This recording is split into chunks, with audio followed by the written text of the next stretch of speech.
Aduh, nggak ngerti lagi deh sama kaum muda-mudi ini. Masa iya, taman yang niatnya buat healing dan ngumpul malah dijadiin tempat mesum. Kebijakan ini sudah diprediksi sama netizen. Namanya tempat kalau udah 24 jam itu udah pasti tuh. Ada yang lagi mojok lah, ada yang lagi itulah, ada yang lagi inilah. Intinya mesum lah gitu ya. Bayangin jadi warga Jawa Timur yang bank Jawa Timur, bank daerahnya itu kebobolan 560 miliar plus tiba-tiba gubernurnya ngasih pujian. Gubernur Jawa Timurnya bukan marah, bukan gregetan, bukan geram, bukan nanya siapa pelakunya, bukan nanya kenapa bisa kebobolan, tapi malah bilang kita patut bangga. Ini gubernur Jawa Timur agak-agak canggih ya kata gua ya. Kang Deddy kan bisanya cuma memperbaiki jalan. Ya kan, membabat habis bangunan liar, memperbaiki aliran sungai, ya kan, menertibkan anak-anak sekolah, ya kan. Kang Deddy Mulyadi kelebihannya cuma itu. Coba bandingkan dengan Gubernur Jawa Timur, lewat Kang Deddy Mulyadinya. Pasir itu direview sama Bu Gubernur kita ini.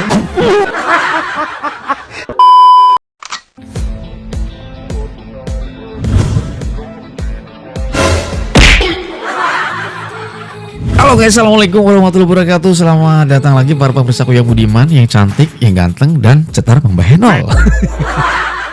Ya, gimana kabar teman-teman ya? Semoga kalian tuh pada sehat-sehat dan rezeki kalian selalu berjalan dengan lancar. Guys, ini ada topik pembahasan yang menarik ya. Mungkin gue akan gabung-gabung terkait mengenai sebuah kebijakan yang sudah dilakukan Pak Deddy Mulyadi. Ini kan udah luar biasa banget ya. Sudah mulai wah, gitu. Namanya dikenal di mana-mana. Ya, satu-satunya gubernur yang menurut gue terbilang populer. Ya. Jadi kalau misalnya ada anak kecil di Indonesia, ya mau itu di Jakarta, mau dimanapun itu, ketika ditanya siapa gubernur Jawa Barat, pasti akan jawab Bapak Deddy Mulyadi. Beda ketika anak-anak, warga, atau mungkin anak kecil kali ya, siapa nama gubernur kalian gitu. Kadang-kadang suka bingung. Kadang-kadang aja gue suka ngeblank gitu. Ketika ditanya nama ini gue.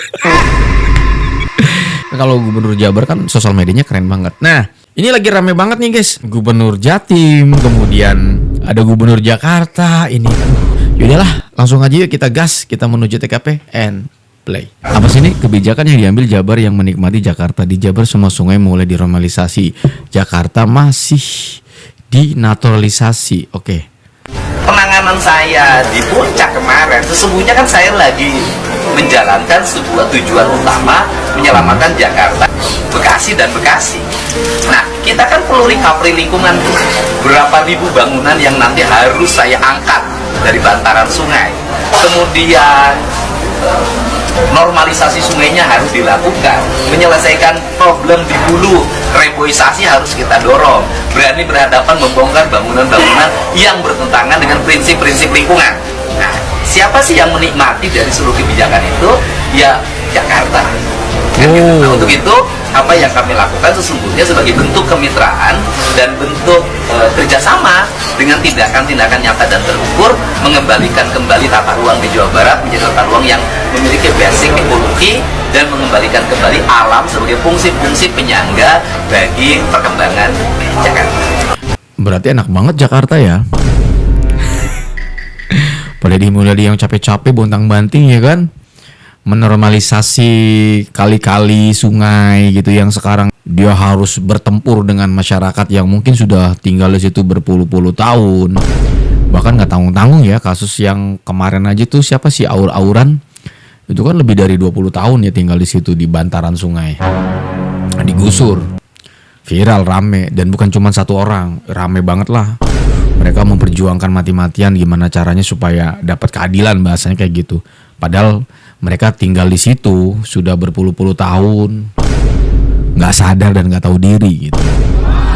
Itu ya, gue nggak tahu ya kalau tanah negara yang sifatnya masih kayak pinggir-pinggir jalan sih, gue nggak tahu. Itu kan di atas kali ini cuy, pinggiran kali banget gitu cuy kan. Itu kan sampah jadi macet gitu ya. Airnya jadi susah untuk ngalir gitu airnya tuh kan. Timbullah banjir gitu ya. Giliran banjir yang disalin siapa? Pemimpinnya lagi, gubernurnya lagi, DPR, ya udahlah segala macam lah ya. Pejabat-pejabat kotanya lagi gitu ya. Nah, sedangkan Pak Deddy Mulyadi ini kan udah mati-matian memperjuangkan supaya kali-kali itu dinormalisasikan semua gitu. Gusurin, dararara, gitu, babat habis lah ya. Ini kan warganya dikasih duit, ya disiapin tempat Dan itu kadang-kadang yang bersyukur mah ya udahlah, kita udah nebeng di tempat ini aja udah bertahun-tahun, udah bersyukur lah gitu ya. Tapi kan ada aja yang udah dikasih uang tunjangan lah segala macam gitu ya. Untuk ganti rugi ngomong kasarnya sampai 10 juta kalau nggak salah tuh ya, zamannya aur-auran itu.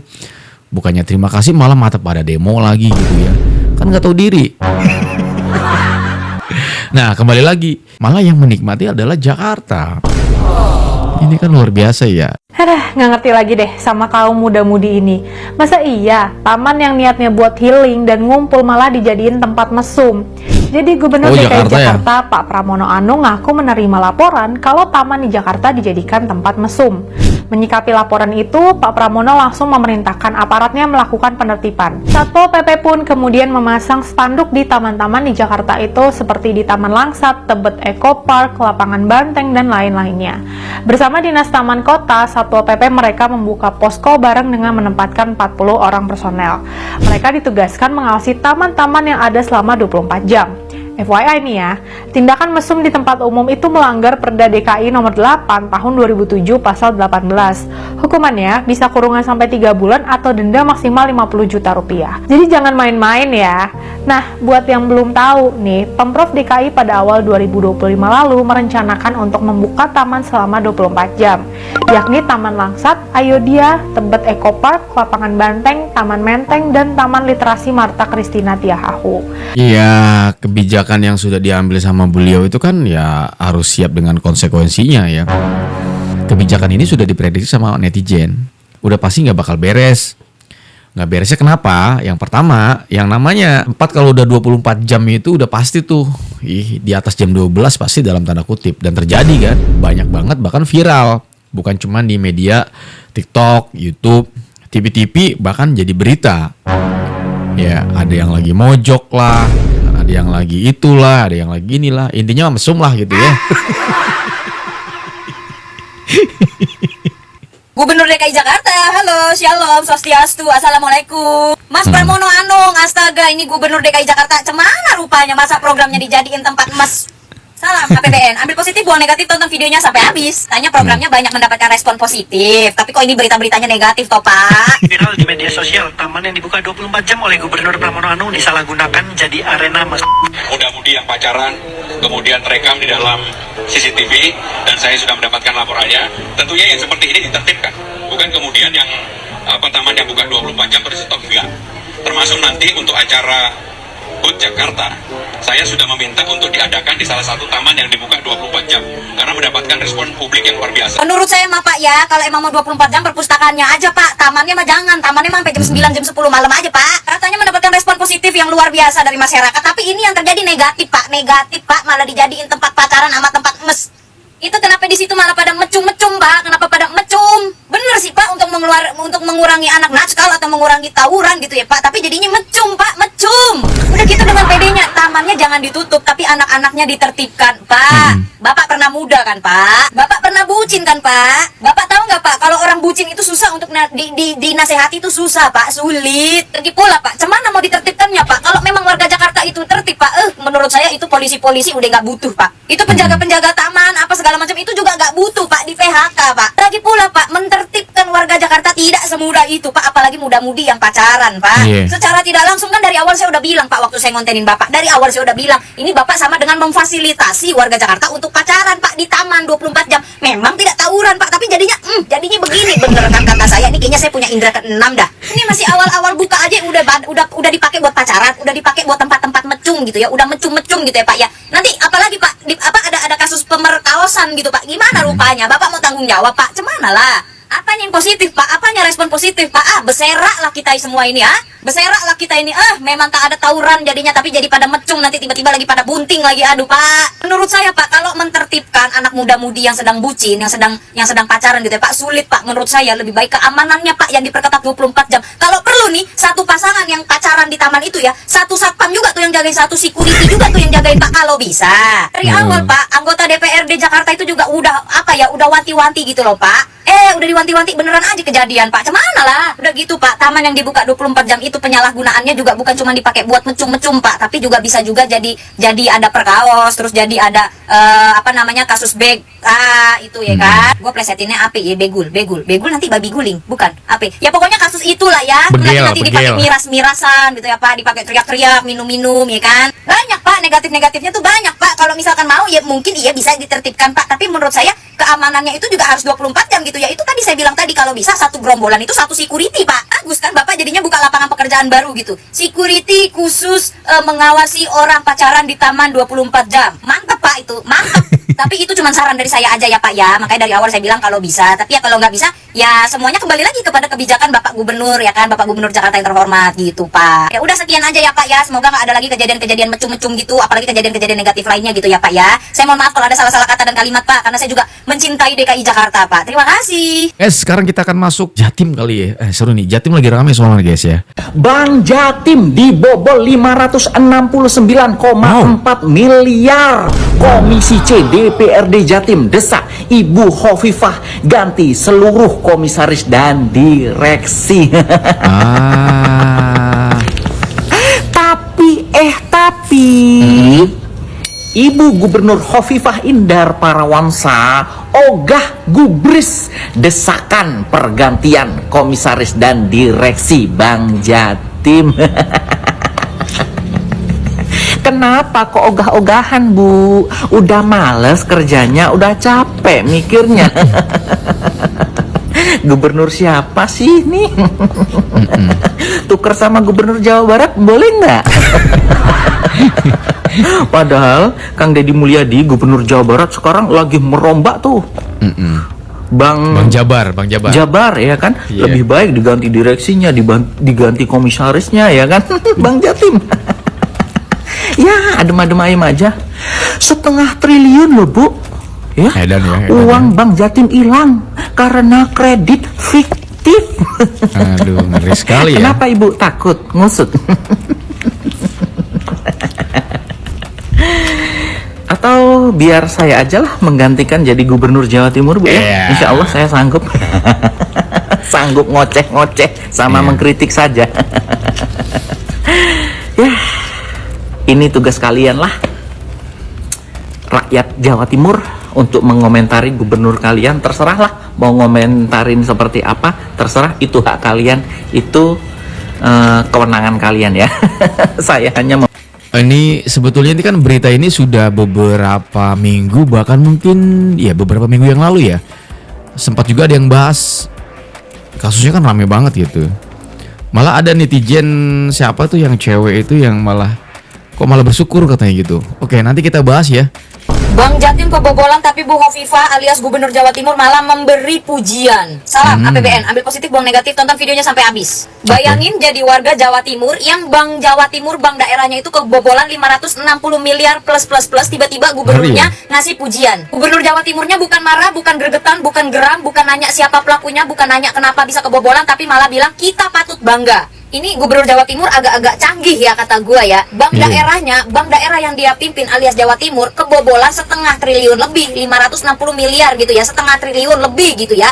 Tapi reaksinya seolah-olah anak-anak warga Jawa Timur itu nilai UN-nya 100 alias sempurna, malah dipuji. Ibu, Bu Khofifah, ini mohon maaf ya, ini daerah Ibu, banknya kebobolan Bu. Oh, kita kebobolan 569 miliar, nggak apa-apa, kita kan masih untung 1 triliun. Ibarat kata gini, rumah lu lagi kobong nih, rumah lu kebakaran gitu ya, terus lu bilang, oh ya udah nggak apa-apa rumahnya kebakaran, tapi kan kita masih punya kulkas sama TV-nya utuh. Bu, harta publik itu bukan trial error manajemen Bu. Khofifah, saya memang bukan warga Jawa Timur, saya warga Jawa Barat ya Bu ya. Tapi menurut saya Bu, Ibu ini agak lain. Masa ya harus nunggu kebobolan 1 triliun dulu, 5 triliun dulu, baru Ibu bisa resah? Masa warga Jawa Timur harus demo dulu, terus Ibu baru bisa bilang, oh iya saya ikut prihatin. Kenapa ini malah dipuji Bu? Gimana sih pola pikirnya, saya nggak ngerti Bu, beneran saya nggak ngerti. Bu, UMKM yang butuh pembangunan, yang butuh proses kemajuan gitu ya, ini bisa jadi malah terhambat dan tersendat loh Bu. Ini tabungan rakyat Bu yang jadi taruhannya, tabungan rakyat Bu yang jadi korbannya gitu loh Bu. Rakyat itu menabung susah payah di bank Ibu, kenapa Ibu bisa-bisanya? Aduh, menurut gue ya, kalian yang jadi warga Jawa Timur, kalian itu berhak loh nuntut transparansi. Karena uang yang bocor itu bukan uang mereka loh, tapi uang kalian loh. Itu uangmu, uang pajak, uang rakyat. Gubernur itu seharusnya bukan jadi pemuja laba, tapi penjaga etika. Di negara lain atau di daerah-daerah Indonesia lainnya, kalau bank daerahnya kebobolan, mereka itu langsung turun, terjun langsung ke lapangan, ambil aksi apa kek. Ini malah apa standing applause anjir. Ini Gubernur Jawa Timurnya malah tepuk tangan gitu. gitu ya, mana senyum-senyum. Ini gue ya, sekalipun gue adalah warga Jawa Barat, tapi gue kayak nonton sinetron. Tapi ini nyata, Cok. Ini nyata di Jawa Timur. Tiap hari bayar pajak, bayar listrik, bayar ini, bayar itu, tapi dikorupsi di meja elit. Uangnya bocor di meja elit. Pertanyaan gue simple, kenapa gubernurnya alias Bu Hovifah itu malah memuji? Apa karena Bank Jatim itu ya tetap setor dividen ini, uang kas ke mana namanya, ke daerah? Jangan sampai prinsipnya selama uang mengalir kejahatan bisa dimaklumi. Enggak gitu Bu Hovifah. Tapi mantep banget kalau logika ibu begitu. Kalau begitu maling juga bisa dimaklumi dong. Maling juga bisa dipuji dong kalau kayak gitu. Oh kamu ternyata malingnya, kamu pinter banget ya, kok malingnya bersih banget bisa nggak ketahuan, kamu smart deh. Kayak gitu Bu logikanya. Enggak kan? Transparansi gagal, pengawasan bocor, akuntabilitas lumpuh. Oke, Bu Hovifah, saya akui laba mereka memang besar. Laba Bank Jatim itu memang besar. Tapi ini bukan lomba berlomba laba, Bu. Ini masalah integritas. Bu Hovifah, saya minta maaf ya. Saya rasa warga Jawa Timur itu bukan anak kecil yang bisa dibodoh-bodohi permasalahan angka. Apalagi ini permasalahan uang, Bu. Kita semua di sini tahu ya. Saya juga yakin Bu Hovifah itu tahu dan paham bahwa uang itu adalah sensitif ya. Saya yakin warga Jawa Timur itu tidak semuanya bodoh dan tidak semuanya bisa dibodoh-bodohi. Mereka bisa menghitung dan mereka bisa membandingkan. Mereka bisa membandingkan, Bu. Warga Jawa Timur itu bisa membandingkan mana yang pantas untuk disebut pemimpin dan gubernur, mana yang pantas untuk disebut konten kreator mukbang. Bank Jatim itu bukan milik elit, Bank Jatim itu bukan milik direksi, tapi Bank Jatim itu milik rakyat. Saya yakin warga Jawa Timur itu nggak butuh pemimpin yang hanya pintar ngomong, tapi saya yakin warga Jawa Timur butuh pemimpin yang tahu malu. Ngeri banget. Karena kan udah denger dia udah pulang dari ini ya, dari Mekah lah ya gitu. Ini gimana kabarnya tuh? Apa kabarnya? Apakah masih mereview makanan? Kita coba gas ya. Pulang haji jangan lupa kita bahas lagi tentang buah. Udah.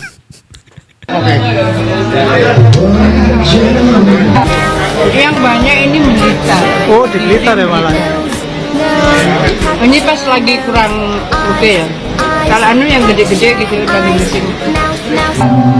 Sejak saya di sini sudah begitu. Lalu di antara buah lokal itu matoa, ini buah wajib. Wartawannya seneng banget ya moto-motoin ngebahas buah. Ini gubernur apa vlogger? Oke lah, biar netizen aja yang ngebahas, kita gas. Assalamualaikum warahmatullahi wabarakatuh. Ada yang mengirimkan link akun TikTok terhadap saya. Saya coba untuk membuka link akun TikTok itu, ternyata link akun TikToknya Bu Gubernur Jawa Timur, Bu Hovifah. Saya mau tahu aja sih sebenarnya. Mungkin karena memang sebelumnya VT saya itu FYP yang mereview komennya netizen Jawa Timur yang meminta Bu Gubernur untuk tidak pulang. Mungkin orang yang mengirim VT ini atau link akun TikTok ini mungkin tujuannya biar saya kembali mereview mungkin ya. Bisa jadi, Bang. Cuman karena dikirimin link, saya terpaksa harus membuka itu link. Ternyata isinya itu akun TikToknya Bu Gubernur. Tak lihat mereview VT-VT-nya itu luar biasa. Ada yang mereview apa? Pasir, sumur, terus kerikil, ada merpati, ada kurma. Jadi menurut hemat saya gitu, setelah saya renungkan secara mendalam bahwa ini adalah kelebihan Bu Gubernur Jawa Timur. Iya, selain menjadi seorang pemimpin, seorang gubernur, ia mampu menjadi influencer, food vlogger, Muslim traveler. Serius. Ini yang unik. Saya yakin gubernur-gubernur yang lain tidak mungkin memilikinya. Mau disandingkan dengan Kang Deddy Mulyadi, tidak mungkin Kang Deddy memiliki kayak gini nih. Uniknya gubernur Jawa Timur nih. Apa kalau cuma Kang Deddy Mulyadi? Kang Deddy Mulyadi kan biasanya cuma memperbaiki jalan. Iya kan? Kang Deddy Mulyadi cuma bisanya membarakkan anak-anak yang bermasalah. Iya kan? Belum tentu bisa mereview kurma. Belum tentu juga bisa mereview pasir. Apalagi burung merpati. Tidak mungkin mampu Kang Deddy Mulyadi. Tapi kalau Gubernur Jawa Timur, lihai. Pasir aja, itu direview sama Bu Gubernur kita ini, Bu Gubernur tercinta ini. Kelebihan yang luar biasa. Nah, kita masyarakat Jawa Timur perlu mengapresiasi kita punya gubernur yang mampu ya mengimprovisasi semua kreativitas anak muda. Food vlogger oke, influencer, endorsement oke, influencer oke, Muslim traveler oke. Coba, ini kelebihan yang tidak dimiliki oleh gubernur lain. Jadi untuk masyarakat Jawa Timur, mari kita berikan apresiasi buat gubernur kita ini. Jadi selain beliau menjadi kepala daerah, beliau juga mampu mensinergikan kreativitas anak muda yang luar biasa, yang menyatu dalam dirinya. Food vlogger, Muslim traveler, influencer, reviewer, lumayan itu, semuanya menyatu dalam diri gubernur Jawa Timur. Kalau cuma Kang Deddy Mulyadi, minggir, tidak level bagi gubernur Jawa Timur. Kang Deddy kan bisanya cuma memperbaiki jalan, ya kan? Membabat habis bangunan liar, memperbaiki aliran sungai, ya kan? Menertibkan anak-anak sekolah, ya kan? Kang Deddy Mulyadi kelebihannya cuma itu. Coba bandingkan dengan gubernur Jawa Timur, lewat Kang Deddy Mulyadinya.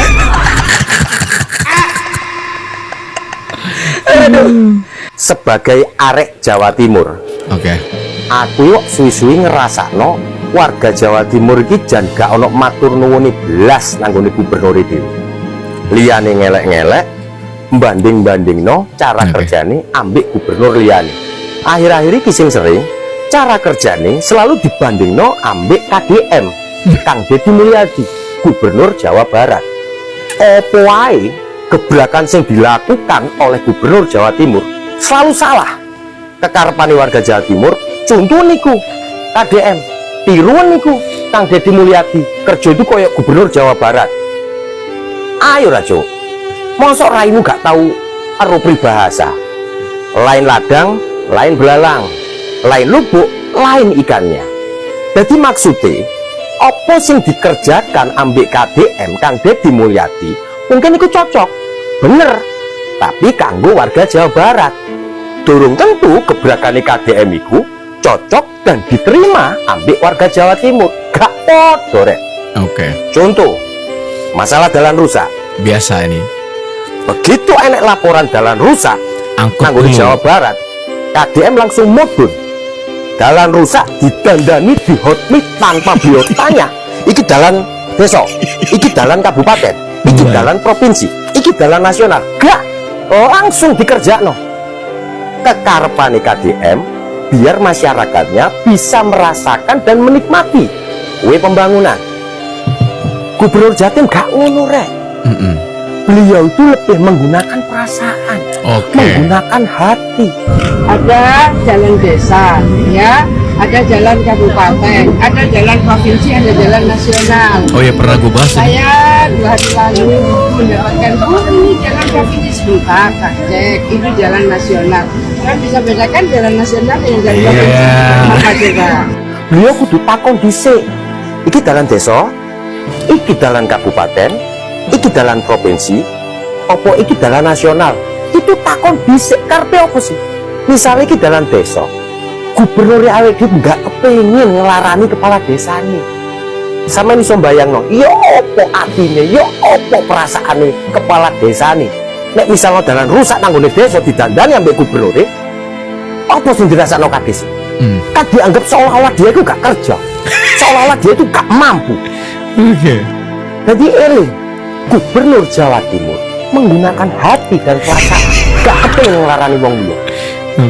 Setiap enek jalan rusak, begitu laporan masuk, KDM lagi-lagi langsung gercep. Jalan rusak didandani, diapikno pokoknya. Lagi-lagi dengan alasan bahwa masyarakat Jawa Barat biar bisa merasakan dan menikmati kue pembangunan. Betul. Gubernur Jawa Timur gak ngono rek. Dalan rusak, dalan ceglong, iku sengaja dijarno. Alasannya itu untuk mengurangi resiko korban nyawa, meminimalisir korban jiwa. Coba sampean bayang, seandainya dalan rusak nang Jawa Timur, 24 jam oleh laporan langsung dikerjakan, langsung di hotmit. apa yang terjadi? Akeh balapan liar. Dan sampai ngerti kan efeknya, akibatnya teko balapan liar itu akan mengganggu pengendara yang lain dan akhirnya crash, banyak kecelakaan. Korban nih sing balapan liar ambil pengguna sekitar, bisa menimbulkan korban jiwa 2, 3 atau lebih. Makanya dalan rusak ambil jeglong itu sengaja dijarno.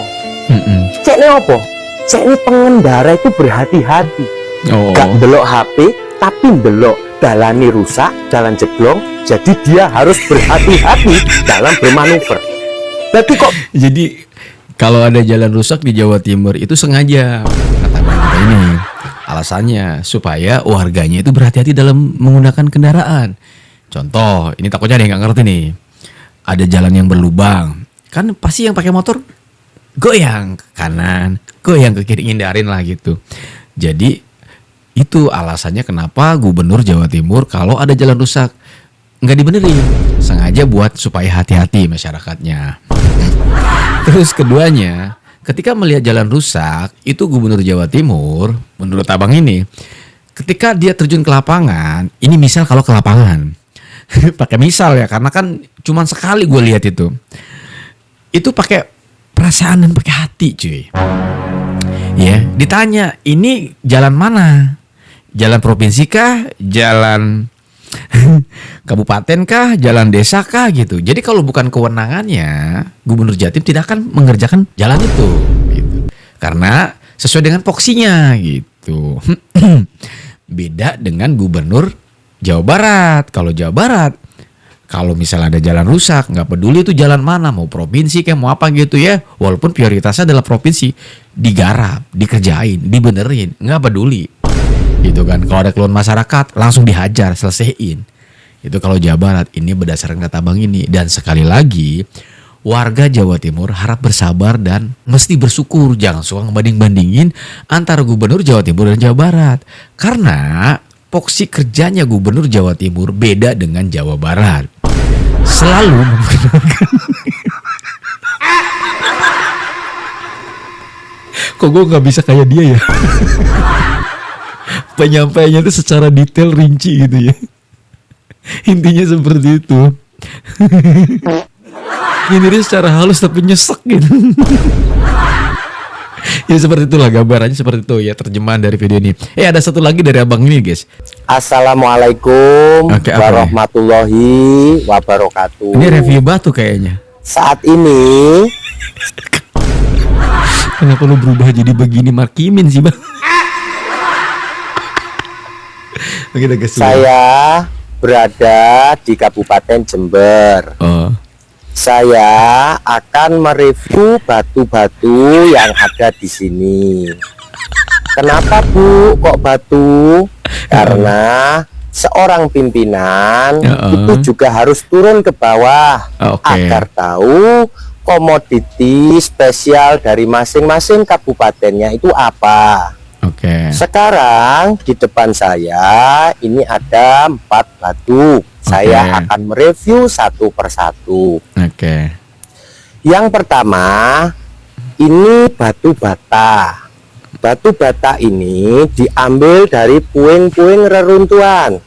Sudah dilihat, sudah dicek sama staf saya.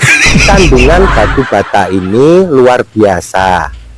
Ini ternyata bangunan dari tahun 1341 sampai sekarang masih bagus. Jadi rencananya semua bangunan sekolahan akan menggunakan batu bata ini karena dijamin dengan kekuatannya. Siap. Yang kedua, ini adalah campuran masing-masing komponen yang ternyata luar biasa kuatnya. Jadi nanti setelah diperiksa staf saya, rencana jalan-jalan yang rusak di Provinsi Jawa Timur semuanya akan menggunakan kandungan batu ini. Jadi dijamin ketika jalan yang rusak tadi dibetulkan, ditambah dengan komponen ini bisa menahan beban 2000 ton. Jadi tidak ada lagi jalan-jalan yang rusak di Jawa Timur. Oke. Cantik-cantik kan ini batunya. Nah, kalau yang ini batu kali yang ada di daerah sini. Jadi ini ternyata bagus, mengalahkan oleh Bacan. Ini kalau dibuat ake, ini sangat bagus. Jadi ini bisa membuat pendapatan masyarakat di sini. Ekonominya pasti berputar. Oke. Terakhir bang, serare. Iki watu apa telek sih rek?